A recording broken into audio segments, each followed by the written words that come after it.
खुलुमबाय सोरांनि फोरबो दिवाली जायखौ जों इंराजियाव होननानै बुङो द फेस्टिवल अफ लाइट्स। दिनै सोरांनि फोरबो दिवाली एबा दीपावली।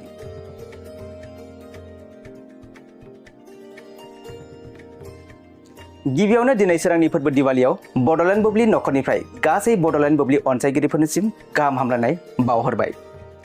गुबैयै दिवालीया गाज्रिनि सायाव मोजांनि देरहानाय आरो खोमसिनि सायाव सोरांनि देरहानायखौ दिन्थियो।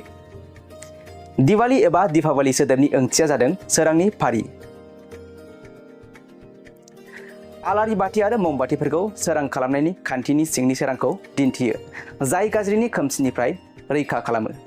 सोरांनि फोरबो दिवालीखौ खोमसिनि सायाव सोरां आरो गाज्रिनि सायाव मोजाङै देरहासारनायनि दिन्थिनो थाखाय गासै भारतआवनो फालिनाय जायो। बे गोथार सोरांनि फोरबो दिवालीयाव भारतनि गासै थागिबिफोरानो गाव गावनि न'खौ आलारि बाथि, ममबाति आरो बायदि रोखोमनि लाइट्सफोरजों फोजोंनानै समायना नुहोयो।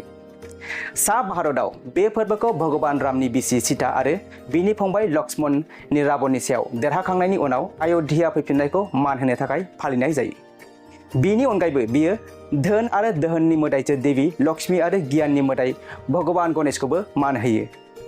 दिवाली फोरबोआव न' बांफोरखौ जोंथि माथि आलारि बाथि आरो गाब गोनां रंग'लिफोरजों साजायनाय जायो, जेराव दिनैनि मोनाबिलि समखौ साफ्रोमबोनि न'फोराव समायना रमायना लाइट्सफोर आरो लांगोनानि दरखं मोखाङाव थालिर गायनानै आलारि बाथि आरो बायदि रोखोमनि लाइट्सफोर सावनानै स्रां खालामनायखौ नुनो मोननाय जायो।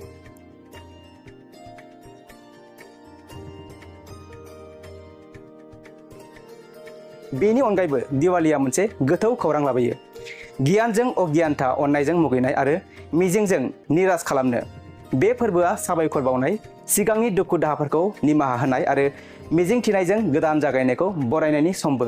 आरो बे फोरबोआव नखरनि सुबुंफोरा ज' जायो, अनथोबफोरखौ गावजों गाव सोलाय सोल' खालामलायो आरो धोन आरो जौगाथायनि थाखाय बिमा लक्ष्मीखौ आर'ज गाबनाय जायो, जायजों दिवालीया सोरां, गोरोबलायनाय आरो गोदान खालामफिननायनि मोनसे खुसिनि सम आरो गोमोथाव फोरबो।